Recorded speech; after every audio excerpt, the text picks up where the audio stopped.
Au milieu de la nuit dans la ville de Pékin, une divinité énigmatique et toute puissante apparaît pour chercher Anlin, qui vit dans l'immeuble d'en face. Anlin est un jeune orphelin qui rêve d'être un cultivateur, ce qui dans ce monde équivaut à être un sorcier. Alors il commence littéralement son 18e anniversaire en expliquant au tableau de sa défunte mère qu'il a décidé de rejoindre un culte local. À ce moment-là, un étranger apparaît à la porte d'Anlin et tout commence à devenir turbulent. Alors Anlin prend un seau magique pour se protéger et se précipite pour appeler le département des affaires spirituelles. Cependant, l'étranger n'était autre que la divinité du début, qui salue Anlin de manière amicale et explique qu'il l'attendait depuis longtemps. Ensuite, la divinité l'amène rapidement aux cieux, juste à la frontière entre le plan terrestre et le plan spirituel. Il demande à Anlin d'accepter le système qu'il souhaite lui conférer et promet de l'envoyer s'entraîner dans le monde spirituel.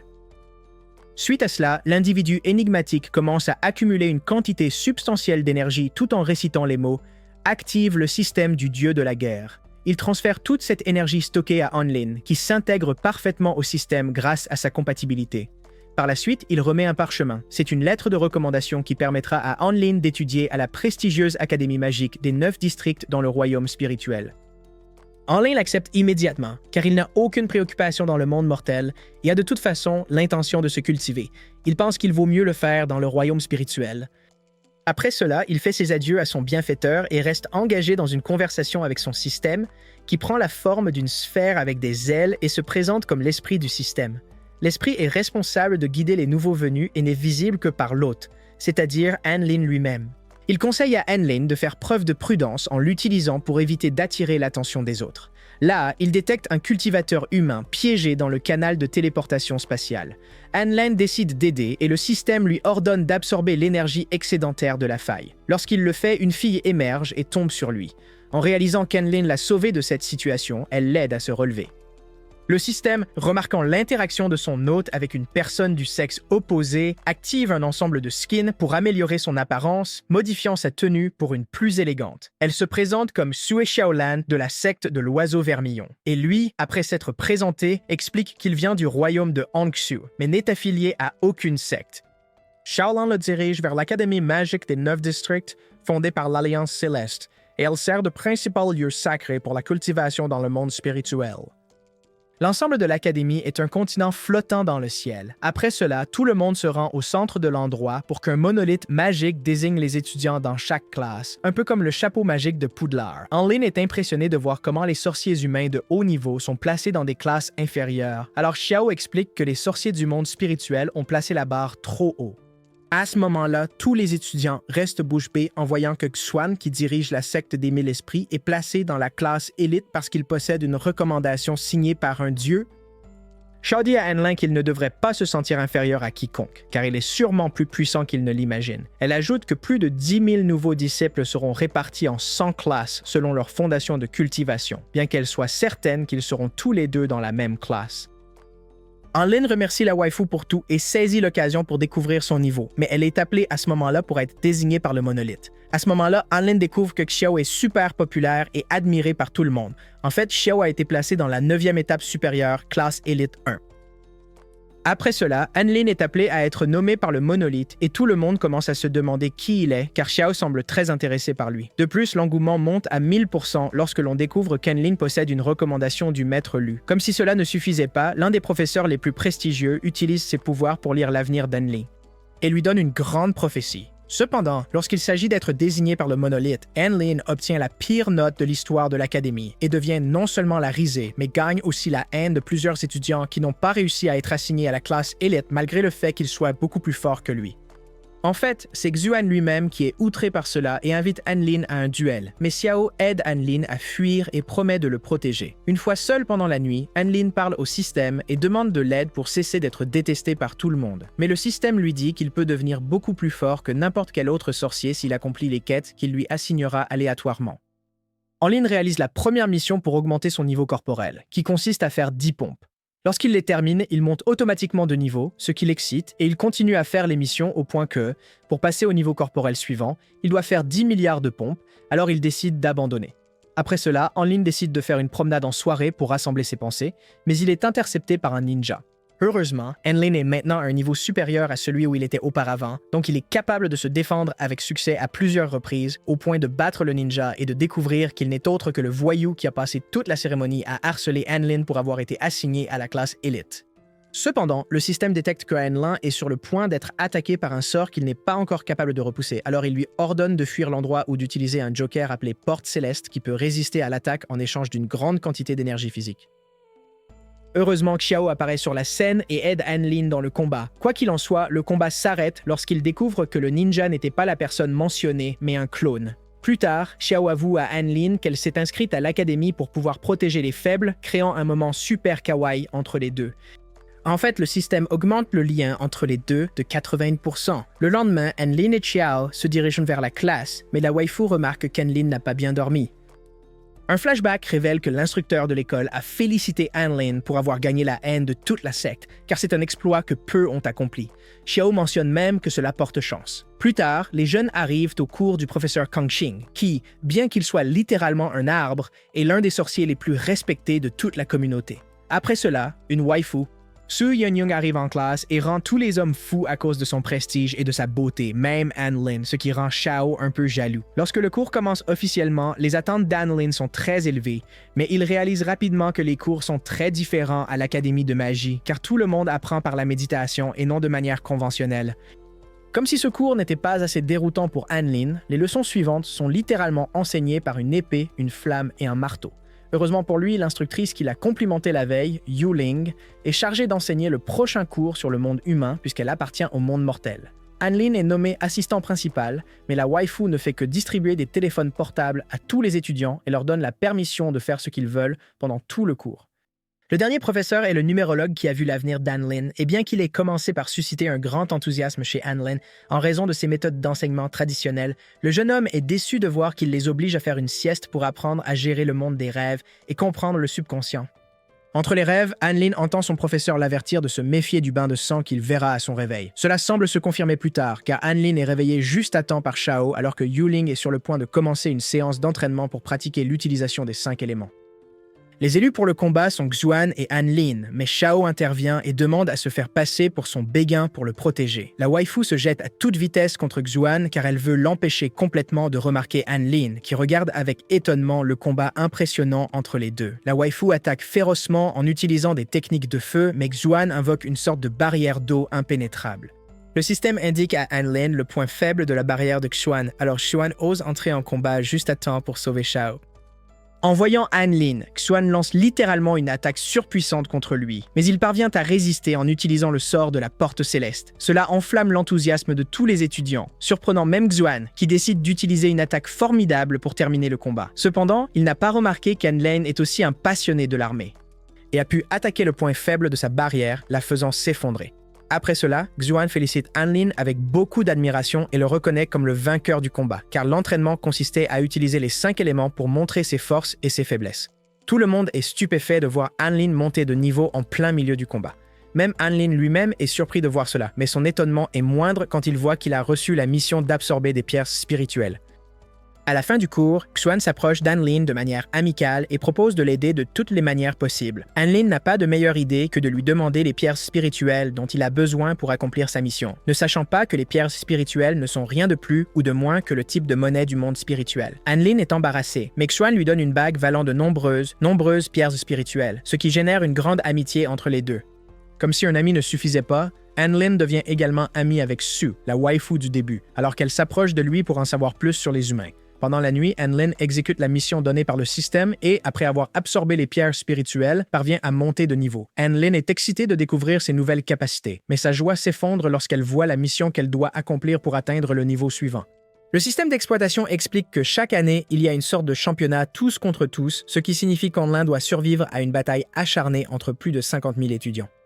Comme si cela ne suffisait pas, la mission est d'être parmi les 50 premiers du classement, même si Anlin est classé 29 653e. S'il n'y parvient pas, Anlin sera transformé en fée pour une année entière, alors il passe les jours suivants à essayer de savoir si ses amis l'aimeraient toujours s'il devenait une fée du jour au lendemain, car il ne pense pas être capable de réussir la mission. Cependant, étant devenu le centre des moqueries de ses amis, Anlin décide de s'attaquer à la mission. Pour augmenter ses chances, Anlin sait qu'il doit monter de niveau, alors le système lui assigne une nouvelle mission qui est de vaincre quelqu'un du 9e stade ou plus. Anlin se souvient que Xiao est au 9e stade, alors il a l'idée brillante de demander à la waifu de le laisser la battre dans un combat puisqu'il débloquera une capacité de classe S s'il parvient à accomplir cette mission. De plus, il grimpera beaucoup de positions dans le classement. Le lendemain, Anlin essaie de demander à Xiao de se laisser battre par lui dans un combat, mais la waifu est si tendre et gentille avec lui qu'Anlin n'ose pas demander une telle chose. En fait, Anlin essaie plusieurs fois de plus, mais à la dernière minute, il change d'avis et demande à la waifu autre chose au lieu de demander ce dont il a vraiment besoin. Cela amène Anlin à parler à Xuan car elle a besoin de conseils. Cependant, c'est Xuan qui propose de perdre contre lui dans un match, ce qui émeut Anlin au point de refuser la proposition car il ne peut pas profiter de son ami de cette manière. De plus, il fait trop confiance à Xiao. Comme s'il s'agissait d'une scène romantique, Anlin profite du coucher de soleil pour parler à Xiao et lui demander, embarrassée, d'accepter de perdre dans un match. La waifu interprète les mots d'Anlin comme une déclaration d'amour, alors elle accepte sans hésitation. Après cela, Anlin s'approche d'elle pour attaquer. Mais la waifu rougit et garde ses distances car elle croit toujours qu'Anlin veut l'embrasser. Xiao tend un sac avec des objets peu spéciaux à Anlin et Anlin saisit l'occasion pour l'attaquer une fois pour toutes. Xiao réalise qu'Anlin avait été littérale avec ce qu'elle avait dit plus tôt et commence à pleurer, ce qui empêche Anlin de mener à bien son plan. En fait, tout se termine par un malentendu encore plus grand et Xiao quitte la scène en pleurant inconsolablement, nous rendant tous en colère contre Anlin pour avoir provoqué des larmes de la waifu la plus kawaii jamais vue. La nuit, Anlin voit toutes les informations que Xiao a collectées et pleure inconsolablement car elle-même avait planifié des dizaines de parcours pour lui faciliter les choses pendant le camp. Cependant, bien qu'Anlin ait l'intention de s'excuser auprès de sa waifu, un fort mal de ventre l'en empêche. Xiao reste éveillé toute la nuit à penser à Anlin, mais il n'a pas pu quitter le bain de toute la nuit. En fait, Anlin n'est même pas capable d'assister au cours, alors Xuan va le chercher pour l'aider à guérir son mal de ventre par un rituel ancestral. Finalement, Anlin arrive au camp annuel malgré le malaise qu'il a ressenti plus tôt. Un énorme chien nommé Dabai s'approche de lui et l'aide avec ses problèmes intestinaux. Il lui dit aussi que son odorat est capable de le distinguer de la foule car il a un grand potentiel. Après cela, le grand ancien Yu annonce les règles de l'événement, place un bouclier magique sur chacun des participants et donne le départ final au camp annuel de l'académie. Tous les étudiants sont téléportés dans la forêt des 1000 pics et dès leur arrivée, ils commencent à former des alliances ou à s'attaquer les uns les autres. Anlin passe littéralement les premières heures du tournoi à se cacher, car il lui reste encore 5 minutes pour finir de vider sa pipe. Cependant, il est découvert et les étudiants des différentes classes s'attroupent pour se venger de lui, car non seulement il a gagné la haine de tout le monde en entrant dans la classe d'élite sur recommandation, mais il est le coup de cœur de Xiao et est un ami proche de Xuan et Xiu, littéralement les personnes les plus populaires de l'école. Heureusement, Anlin termine sa désintoxication juste à temps et progresse de niveau, ce qui lui permet de débloquer l'attaque de niveau divin que le système lui avait promise. Bien que cela soit incroyable, Anlin a encore de nombreuses positions à gravir s'il veut entrer dans le top 50. Donc il sait qu'il doit accomplir la prochaine mission pour monter de niveau, une mission qui implique de vaincre 10 étudiants du 9e stade. Alors qu'Anlin vérifiait la mission, Debao apparaît et lui demande de l'aide pour une affaire. Alors ils passent tous les deux par un portail pour rencontrer des étudiants faibles recrutés par Debao. Les étudiants accueillent Anlin comme s'il était un sauveur, alors Debao lui explique qu'ils sont tous prêts à être vaincus par Anlin puisqu'il est le seul à les traiter avec gentillesse et à ne pas les mépriser. De plus, ils savent qu'Anlin ne sera pas cruel avec eux et les éliminera sans leur faire ressentir de douleur. De cette manière, Anlin grimpe littéralement de nombreuses places dans le classement en éliminant 100 étudiants. Cependant, Anlin n'a pas beaucoup de temps pour célébrer, car l'un des meilleurs étudiants apparaît sur la scène pour attaquer. Étonnamment, une waifu très puissante nommée Liu bat le jeune homme d'un seul coup, ce qui attire l'attention d'Anlin. Un flashback révèle que cette waifu a été étudiée en profondeur par Xiao, car elle est extrêmement puissante et dangereuse. Cependant, elle se présente gentiment à Anlin. Bien qu'Anlin pense que c'est une bonne nouvelle, il est alarmé quelques secondes plus tard en réalisant que la waifu est folle. Elle propose un jeu à Anlin qui consiste à répondre à des questions sur la culture humaine, et s'il n'est pas capable de répondre à 100 questions en 10 minutes, elle l'éliminera. Heureusement, Anlin comprend immédiatement le type d'humour de la waifu, et la waifu ne lui pose que 20 questions. Cependant, certaines questions sont de nature personnelle, donc Anlin doit faire une liste des waifus les plus attirantes. Même Anlin est obligée d'expliquer ce qui s'est passé entre Xiao et lui. La dernière des 20 questions est assez profonde, car Liu pousse Anlin à réfléchir à ses aspirations et désirs pour l'avenir.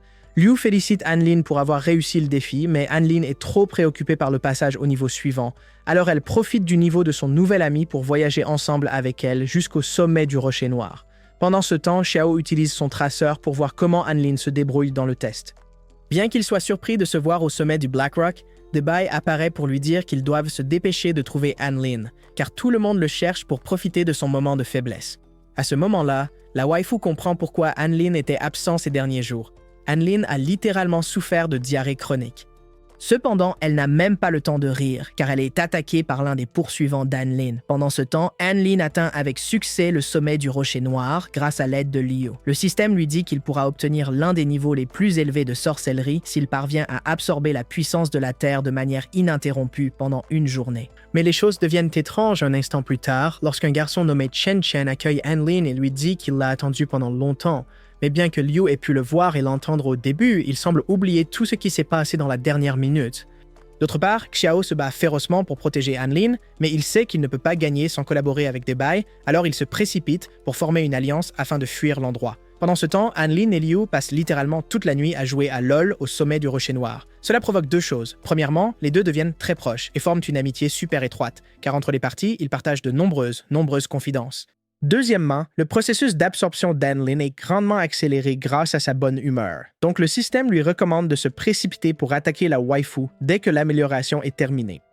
Évidemment, Anlin hésite énormément à ce sujet car la waifu lui ouvre littéralement son cœur, reconnaissant qu'il est le seul ami qu'elle ait. En fait, elle avoue que tout le monde la traite comme un simple outil de guerre à cause de ses pouvoirs incroyables. Anlin se montre totalement honnête avec elle car la waifu était capable de détecter les mensonges et a perçu une aura étrange autour d'Anlin depuis leur arrivée à cet endroit. Bien qu'Anlin termine le processus d'absorption et augmente son niveau, elle ne veut pas attaquer Liu et s'excuse auprès de lui avoir menti plus tôt. Cependant, le système d'Anlin le pousse à attaquer instinctivement, ce qui énerve encore plus la waifu et déclenche la bataille. Cependant, Anlin avoue qu'il ne l'a pas attaqué de son plein gré et la waifu n'a d'autre choix que de le croire, car elle a littéralement le pouvoir de distinguer la vérité du mensonge.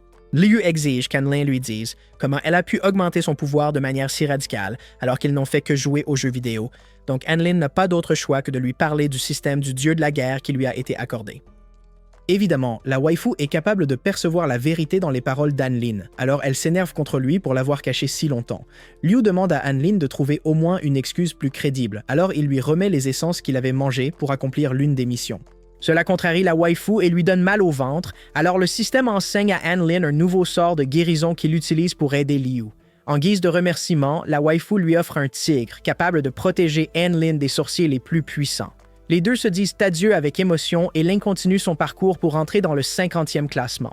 Cependant, Anlin se retrouve en danger quelques instants plus tard, car Wang Xuanzhan, l'étudiant le plus puissant de toute l'académie, menace de détruire tous les étudiants à moins que Chen Chen, le jeune homme apparu sur la montagne, ne se présente pour se battre une fois pour toutes. Cela terrifie tous les étudiants, mais Anlin y prête attention, car son radar l'avertit que Xiao est en danger. En fait, la waifu est littéralement en train de s'emmêler dans un conflit avec plusieurs sorciers juste pour sauver Debai, qui a été capturé par eux. Cependant, la waifu est en infériorité numérique et est maîtrisée. Heureusement, Anlin arrive à ce moment précis et les met, elle et Debai, en sécurité. En fait, l'attaque dévastatrice de Wang tombe juste une seconde plus tard, mais Anlin parvient à la repousser pour sauver ses amis.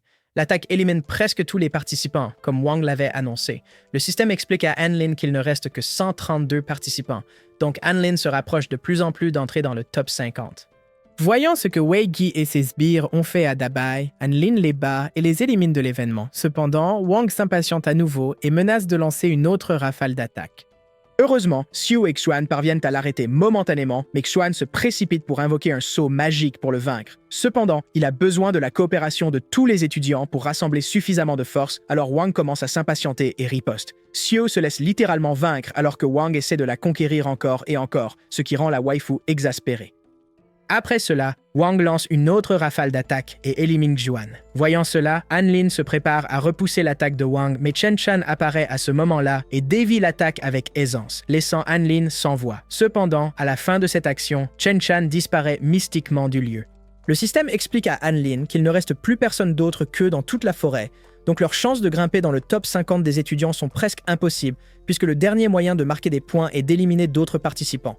La seule alternative qui reste à Anlin est de vaincre Wang dans un duel en 1 contre 1, car il est littéralement le numéro 1 du classement. Pour protéger Xiao du match qui va se dérouler, Anlin l'élimine de la compétition. Anlin fait de même avec Debai, qui était littéralement déjà en position d'attaque pour le défendre. Voyant la confiance en soi d'An-Lin, Wong se contente de lancer une attaque infernale sur lui qui pourrait littéralement anéantir toute la forêt. Cependant, le système alerte An-Lin qu'il a débloqué le doigt céleste, la même technique qu'il a vu Chen Shan utiliser quelques minutes auparavant. Grâce à cela, An-Lin vainc Wong en un seul coup et enflamme l'enthousiasme de tout le monde. An-Lin est le vainqueur du tournoi, gagnant l'admiration de tous, et bien qu'ils doivent passer plusieurs jours au lit pour se rétablir, il réalise que cela en valait la peine car il a beaucoup progressé et obtenu de nombreux avantages. Quelques jours plus tard, le directeur de l'académie révèle que le roi démon s'est échappé et erre dans le royaume humain. Ils vont donc envoyer certains des étudiants les plus puissants et prestigieux comme messagers. À l'origine, Weigi devait être l'un des messagers envoyés, mais il a été remplacé à la dernière minute par An-Lin, ce qui a émotionnellement effondré le jeune homme. En fait, il ne lui reste qu'à regarder An-Lin, Shao et Xuan recevoir toute l'admiration et la reconnaissance des étudiants. An-Lin est même choisi par le grand ancien pour diriger l'équipe, donc le jeune idole de l'académie doit prononcer un discours. Cependant, An-Lin profite du moment du discours pour dire à ses camarades de classe qu'il a ouvert une liste de commandes pour tous ceux qui veulent acheter des articles humains, ce qui génère encore plus d'admiration parmi la foule. Comme si cela ne suffisait pas, An-Lin et Liu annoncent un appel pour ouvrir un club des sports pour représenter l'académie. Comme prévu, les propositions d'An-Lin font un tabac auprès des étudiants, si bien qu'An-Lin et ses amis doivent passer toute la journée à gérer les demandes de toute l'école. Weigi observe tout ce qui se passe avec envie, mais un flashback révèle que la personne qui a révélé à Weigi qu'il n'irait pas dans le monde des humains était Wong. De plus, il a prédit les dangers auxquels les messagers seraient confrontés.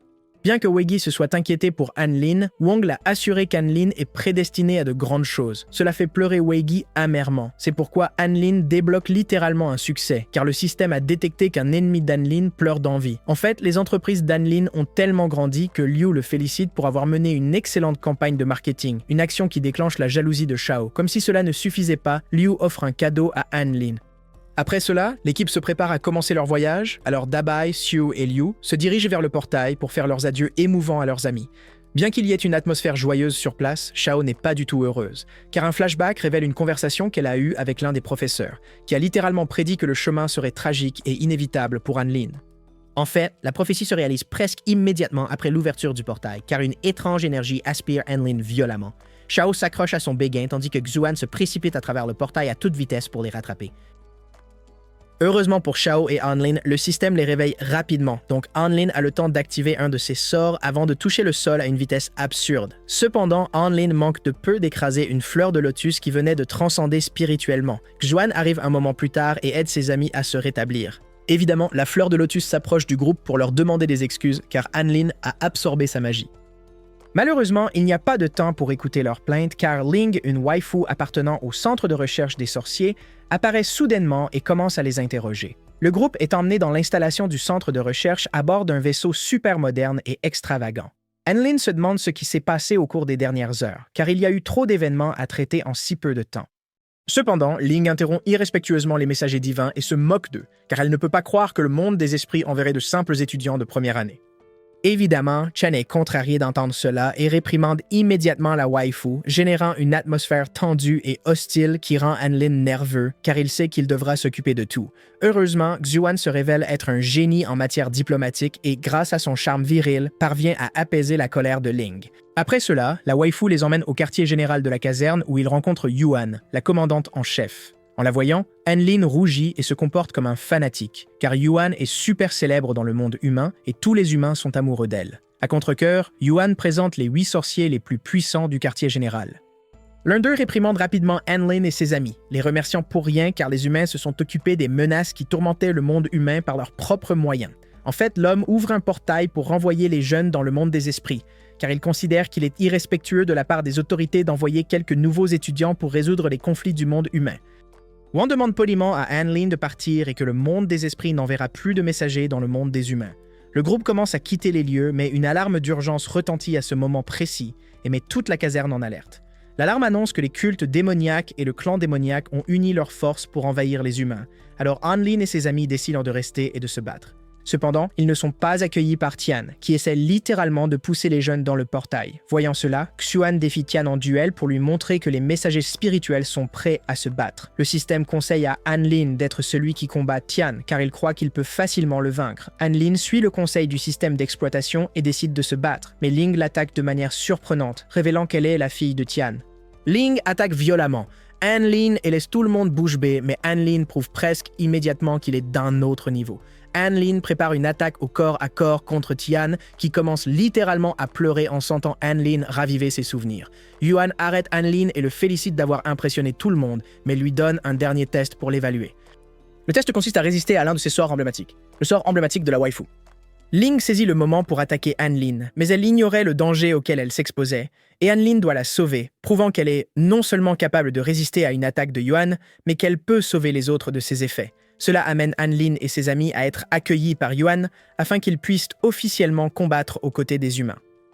Ling et Anlin arrivent à l'un des fronts de bataille et se préparent à combattre les dieux sanglants. Anlin suit chacune des recommandations de la waifu pour prévenir les attaques mortelles de leurs ennemis, mais reçoit également des conseils du système pour être efficace dans leurs attaques. Voyant tout cela, Xuan commence à s'inquiéter énormément et demande la permission de rejoindre ce champ de bataille, car il ne peut s'empêcher de penser à la prémonition que son professeur lui a donnée à propos d'Anlin. Pendant ce temps, les Bloody Gods avancent sur le champ de bataille de manière intimidante, alors Link décide que la meilleure idée est de fuir. Cependant, Anlin insiste pour qu'il reste et se batte car il a vu une faiblesse chez les Bloody Gods et leur brouillard. En fait, Anlin infiltre rapidement les ennemis et avant que Link ne puisse décider d'entrer, Link a porté son premier coup. Anlin demande des renforts au QG et révèle qu'il a utilisé l'une de ses attaques pour gagner du temps. Anlin explique à Ling tout ce qu'il a fait en si peu de temps, donc un flashback révèle chaque mouvement du jeune messager. Pendant ce temps, au quartier général, Xian et Xuan supplient Tian de les laisser combattre sur le même champ de bataille qu'Anlin, mais Tian leur dit que leur type de magie ne sera d'aucune aide contre les Bloody Gods. L'un des sorciers choisis par Tian pour accompagner Anlin attaque Xian pour lui montrer qu'elle ne sera d'aucune utilité, mais Xuan l'aide au combat et promet à Tian qu'il livrera sa tête si la mission échoue, alors Yuan accepte. De plus, la situation devient encore plus urgente car l'intelligence artificielle du quartier général informe Yuan que le clan de la Plume Noire est en train de semer le chaos. Yuan ordonne immédiatement aux troupes de combattre sur le premier champ de bataille, mais lorsqu'un des sorciers commence à traverser le portail, les Plumes Noires l'utilisent pour envahir la caserne. Malgré leurs efforts pour stopper l'invasion, les sorciers ne parviennent pas à vaincre le clan des Plumes Noires, qui est littéralement à la poursuite d'Anlin. Xuan et Shao rejoignent Ling et Anlin, mais réalisent presque immédiatement qu'il y a un problème au quartier général, car le téléphone de Ling a perdu la communication avec la base et toutes les escouades. Cependant, en élaborant un plan, Anlin est brutalement attaqué par les dieux sanglants et le groupe est menacé. Xuan court à toute vitesse pour s'occuper des deux waifus qui ont initié l'attaque, tandis que Shao et Ling collaborent pour sauver Anlin avant qu'elle ne heurte le sol. Malheureusement, tout cela faisait partie d'une embuscade et Anlin est de nouveau entre les mains de la waifu vampire. Heureusement, Anlin parvient à utiliser l'une de ses techniques pour repousser les ennemis, ce qui permet à Xuan, Shao et Ling d'avoir suffisamment de temps pour terminer le combat. Évidemment, le combat ne s'arrête pas là et un escadron des Plumes Noires apparaît sur la scène pour kidnapper Anlin. Anlin est emmené vers une sorte d'hôtel gigantesque où se trouvent les sorciers qui ont été vaincus au quartier général. De plus, Anlin est enfermée et inconsciente à l'intérieur d'une sphère d'énergie sombre, mais une fée commence à l'appeler et Anlin reprend conscience. En ouvrant les yeux, Anlin réalise que la supposée fée était son système d'exploitation, qui lui rappelle un autre des pouvoirs qu'il a débloqué lorsque Liu lui a donné son anneau magique. À ce moment-là, Shao profite du dernier halo d'énergie du portail et insère son épée pour attaquer juste à temps pour que Liu fasse son apparition spectaculaire, détruisant complètement la sphère d'énergie sombre et se déplaçant entre les portails avec une maîtrise incroyable. Liu a pu vaincre tous les dieux sanglants et laisse tout le monde bouche bée, laissant le champ libre pour voir l'un des meilleurs combats de l'animation. Cependant, l'engouement diminue immédiatement car la waifu démoniaque prouve qu'elle est d'un autre niveau. En un seul mouvement, elle a presque mis fin à la vie de Liu, mais la fleur sur la tête d'Anlin est apparue juste à temps pour la sauver. Liu arrête de taquiner et commence à attaquer, surprenant la waifu démoniaque avec sa vitesse supersonique. Malheureusement, cela énerve encore plus la waifu, qui utilise l'une des transformations les plus belles et les mieux animées de l'histoire de l'anime. La waifu absorbe le pouvoir des sorciers humains capturés dans les casernes et brise le sceau de 3 objets divins millénaires, ce qui fait dresser les cheveux de tout le monde sur place. Par le biais d'un sortilège indestructible, Anlin est violemment maîtrisée par la waifu. En fait, chaque membre de l'escouade tombe devant la puissance impressionnante de la waifu démoniaque, qui invoque littéralement une sorte de barrière capable de détruire des étoiles et des galaxies.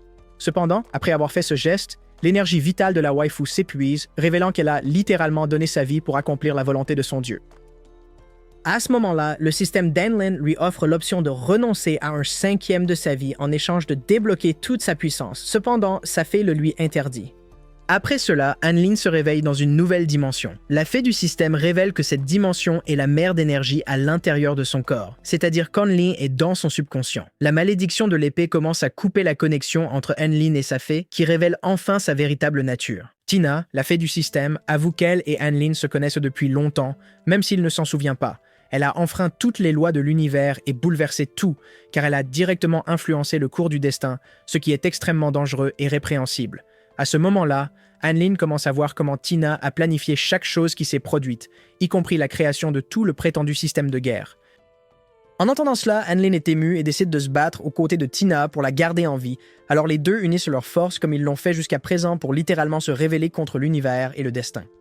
Tina guide Anlin pour l'aider à contrôler les 3 armes divines qui ont causé le désastre, qui ont une connexion et une synergie entre elles, car elles fonctionnent littéralement comme des déclencheurs pour libérer des catastrophes. Anlin brandit l'épée et parvient à arrêter le règne des calamités qui était sur le point d'être déclenché. Cependant, comme promis, Tina quitte le cœur d'Anlin une fois la catastrophe terminée, donc Anlin doit aller dans le monde des fées s'il veut la retrouver. Bien que la saison puisse se terminer ainsi, et ce serait parfait, les producteurs ont décidé qu'il restait encore plus à révéler sur l'histoire géopolitique de cet univers. Tous les 1000 ans, l'Alliance Céleste et le clan des bêtes démoniaques se livrent une bataille sur l'île du Dragon de Pierre pour déterminer qui contrôlera ce territoire pour les 1000 années suivantes.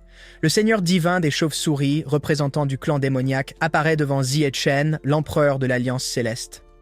Bien que Bats soit extrêmement menaçant, Zietchen ne le prend même pas au sérieux, ce qui provoque le jeune représentant démoniaque. Pour enlever le sourire moqueur du visage de Zietchen, Murciélagos lui révèle l'attaque que le clan des Plumes Noires a menée contre le monde humain, ce qui met l'empereur céleste en alerte, car il ne peut pas croire que les démons aient pu s'unir dans une trêve pour vaincre l'Alliance Céleste et les humains.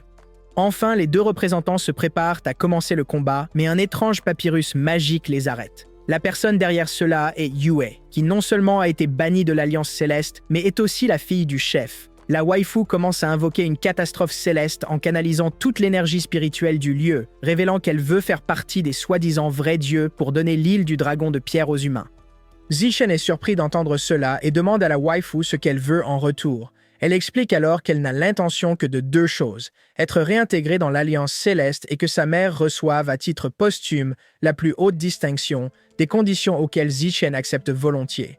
Cependant, les choses ne se passent pas bien lorsque la waifu commence le rituel de canalisation. Ainsi, Yue n'a pas d'autre choix que d'accepter littéralement que tout ne s'est pas déroulé comme prévu, car elle perdra la vie si elle continue d'essayer de terminer le rituel. Voyant cela, Zietchen organise son armée pour couvrir les fronts de combat, tout en disant à Bats que le combat entre les deux aura lieu dans exactement 3 jours. La scène suivante révèle que Murciélagos suit les ordres et les conseils d'un être étrange, qui a tout planifié dans l'ombre. Le prochain objectif de Murciélagos est d'utiliser un sceptre magique démoniaque capable de sceller toute l'île du Dragon de Pierre. De plus, il est capable de localiser le trésor que les humains recherchent depuis des milliers d'années. Enfin, Bats reçoit l'ordre d'éliminer tous les étudiants de l'Académie de magie, tandis que l'Alliance Céleste se concentre sur la protection des fronts de bataille. Cependant, bien qu'une révolution sans précédent ait littéralement lieu dans le monde des esprits, Anlin semble ignorer complètement la situation chaotique et passe la journée à contempler tout ce qu'il a accompli récemment. Cela pousse le jeune héros à apprécier ses compagnons et à vouloir leur offrir un cadeau significatif. Quoi qu'il en soit, lorsque Anlin essaie de donner quelque chose à Liu, elle lui dit d'apporter l'objet magique à Xiao, qui le mérite plus qu'elle. Suivant la logique ci-dessus, la plus belle waifu de l'anime pense aussi aux intentions d'Anlin, mais lui dit que Xuan appréciera encore plus un tel cadeau. Anlin se rend dans la chambre de Xuan, mais Xuan refuse le cadeau, comme prévu, puisqu'il s'agit littéralement d'une tenue féminine. Après ce dernier rejet, Anlin envisage d'utiliser ladite tenue, alors il essaie de voir comment elle lui irait s'il le faisait, mais est découvert par Debbie et la fleur qui vit sur sa tête. Alors il change d'avis et décide de tenter un dernier coup. Anlin va dans la chambre de Xiao pour la remercier de l'amitié inconditionnelle de la waifu, en utilisant un discours super émouvant comme prétexte pour que la waifu accepte le cadeau, car elle ne veut pas jeter un objet si précieux. La waifu accepte enfin le cadeau et décide de l'utiliser sur le champ. Le costume commence à corrompre Xian et Anlin désespère, mais est rassuré de voir que la waifu a réussi à maîtriser la magie du costume au point qu'elle est devenue encore plus forte grâce à lui. Après cela, ils sont tous deux informés du voyage que les étudiants feront à l'île du Dragon de Pierre. Alors Xiao utilise son nouveau pouvoir pour se rendre rapidement au point de départ avec Anlin. Malgré tous ses efforts, Xiao n'arrive pas à temps et le bateau sur lequel voyagent les étudiants s'éloigne de plus en plus. Les fans d'Anlin acclament de toute leur force leur héros, mais il est trop tard pour eux car ils réalisent qu'ils ne pourront pas atteindre le bateau. En fait, ils réalisent tous les deux à quel point il serait beau de passer du temps seul à l'académie sans responsabilité, alors ils abandonnent l'idée de suivre le navire. Cependant, Wong arrive en volant sur son bâton à ce moment-là et salue Anlin amicalement, montrant clairement qu'il l'admire beaucoup et a l'intention de l'aider à atteindre le navire. Wong imprègne sa lance de magie et les jeunes hommes s'approchent du navire à toute vitesse. Cela contrarie l'instructeur qui voulait protéger Anlin alors qu'un flashback révèle une autre prophétie tragique sur la vie d'Anlin. Voyant que le navire est sur le point de traverser la dimension spirituelle, Xuan organise un plan avec ses compagnons pour aider à augmenter la vitesse de Xiao et Anlin. Les jeunes hommes font un effort incroyable, mais c'est Anlin qui doit utiliser ses nouvelles armes pour faire une entrée triomphale dans le navire juste avant qu'il ne traverse la dimension spirituelle. Après cela, l'instructeur projette un hologramme magique pour expliquer tout le contexte du conflit. Il y a 10 000 ans, il y avait une société appelée l'Étoile Pourpre, qui était la plus puissante du monde. Lorsqu'elle a été détruite, elle a laissé un artefact mystérieux sur l'île du Dragon de Pierre, un artefact dont tous les clans et sectes sont devenus obsédés. Cela a conduit à la guerre entre l'Alliance Céleste et les clans démoniaques, une guerre qui persiste encore aujourd'hui, comme révélé il y a quelques épisodes. Les étudiants traversent le portail à toute vitesse, inconscients que le Seigneur divin des chauves-souris les attend avec impatience. L'instructeur désigne les 4 meilleurs étudiants au cas où ils devraient rejoindre la bataille. Bien que cela ait été attendu, ceux choisis pour le poste sont Xuan, Su, Xiao, et à la surprise générale, le 4e leader n'est pas Anlin mais Wei Ji. En fait, Anlin devra se retirer du groupe car il est le plus fort de tous et peut non seulement se protéger, mais est capable d'arrêter toute menace. Éloigné du groupe, Anlin commence à évaluer comment il peut progresser en niveau, mais son attention est automatiquement détournée lorsqu'il voit le ciel se teinter d'une couleur étrange et menaçante. Le reste du groupe le remarque aussi et la panique commence à se répandre car il est clair que seule une personne extrêmement puissante pourrait sceller complètement un territoire aussi vaste que l'île du Dragon de Pierre. Les chauves-souris de l'Empereur divin utilisent la magie du sceptre magique pour révéler tous les trésors cachés, un sort capable de détruire tout sur son passage. Heureusement, l'instructrice parvient à conduire ses élèves en sécurité, où ils rassemblent tous leurs forces pour canaliser une barrière capable de résister à l'impact de la magie noire. Cependant, voyant qu'ils sont entourés et sur le point d'être vaincus, l'instructrice décide de donner sa vie pour protéger ses élèves. Évidemment, Xuan ne peut pas rester les bras croisés, alors il organise la résistance pour empêcher la mort de son professeur. Pendant ce temps, Anlin clôt la saison de la manière la plus épique au monde, vaincre des centaines d'ennemis et avancer vers la plus haute montagne de l'endroit. Et c'est là que se termine l'anime d'aujourd'hui. Faites-le moi savoir dans les commentaires si vous voulez plus d'animes comme celui-ci. Découvrez les autres animes sur la chaîne et je vous verrai dans le prochain.